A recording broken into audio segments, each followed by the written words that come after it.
যেন অট্টালিকার ভাগার নিয়ম আছে, মানছে তাকে। যেমন ইচ্ছে তেমন করে দিনকে দিন নতুন অবয়বে ধরা দিচ্ছে ঢাকা।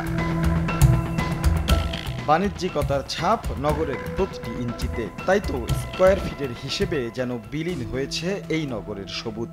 অট্টালিকার নামে স্বেচ্ছাচারী ইমারত নির্মাণের মাসুল দিচ্ছে নগরবাসী। অপরিকল্পিত নগরায়নে ঠাঁই হচ্ছে কাঁচের ঘর, এসির জঞ্জাল, বিপরীতে বিলীন হচ্ছে সবুজ। বড় বড় বিল্ডিং এর কারণে হিটের একটা বিষয় আছে। সব ইট পাথর থেকে আরো তাপটা অ্যাবজর্ব করে সে আবার প্রতিফলন করতেছে। বিল্ডিং বানানোর জন্য প্রতিযোগিতা চলতেছে, যার ফলে গাছপালা সব কেটে দিচ্ছে আর কোনো কিছু হচ্ছে না। গাছগাছালিগুলো সব কেটে তো আমরা ঢাকা শহরকে মরুভূমি করে ফেলেছি। না রাজুক দায় এড়াতে পারে না, গৃহায়ণ দায় এড়াতে পারে না। তারা তো ইচ্ছা স্বাধীন মতো আপনার ডিজাইন দিচ্ছে, প্ল্যান দিচ্ছে। বিকাশে কম খরচে ক্যাশ আউটের লিমিট বেড়ে 50,000, প্রিয় এজেন্টও 2টা। 37 থেকে 39 ডিগ্রি সেলসিয়াস তাপমাত্রা এপ্রিল কিংবা মে মাসে একেবারে নতুন কিছু নয়। তবে এই দফায় এসেই যেন হাসপাসের কারণ। দিশেহারা প্রাণ প্রকৃতি, অপেক্ষা একটু স্বস্তির। চাইলেই যেমন ইচ্ছে ভবন নির্মাণ, যত্রতত্র কাঁচের দেয়াল আর নিয়ন্ত্রণহীন শীততাপ নিয়ন্ত্রণ এই অসহনীয়তার কারণ। সূর্য থেকে আসে এটাকে আমরা বলি শর্ট ওয়েভ রেডিয়েশন, আর যেটা বের হয়ে যায় এটা লং ওয়েভ রেডিয়েশন।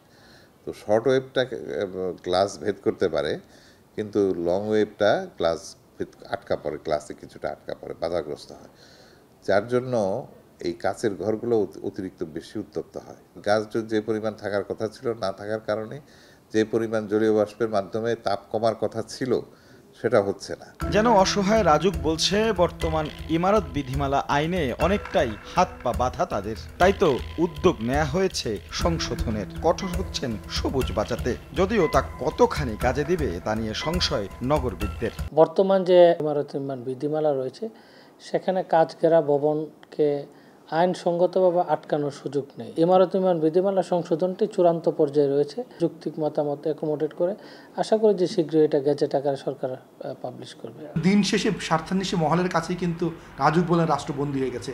এখন রাষ্ট্রকে দাঁড়াতে হবে নগরের বাসযোগ্যতা, সাধারণ মানুষের বেঁচে থাকার প্রশ্নে। স্কয়ার ফিটের কাছে যেন রাষ্ট্রবন্দী না হয়। রাষ্ট্র অবশ্যই নগরকে বাঁচাতে গেলে যে ধরনের বিধিমালা সংশোধন করা তাই করতে হবে। প্রায় 85% কনক্রিটে ঢেকে গেলেও নগরে স্বস্তি ফেরানো কঠিন, তবে এখনো অসম্ভব নয় বলছেন তারা। এক দশক আগেও আগারগাঁয়ের এই এলাকাটা ছিল সবুজ আর জলে ঘেরা, তবে এখন সেখানে কনক্রিট আর কাচের এক রুগ্র বাস্তবতা, যার অধিকাংশই সরকারি ভবন। তাই বিধিমালা যতই সংশোধন হোক, এখানে প্রাণ ফেরা কতটুকু বাস্তবসম্মত সেই প্রশ্নই তুলছেন নগরবিদরা। রাশেদ লিমন, সময় সংবাদ, ঢাকা।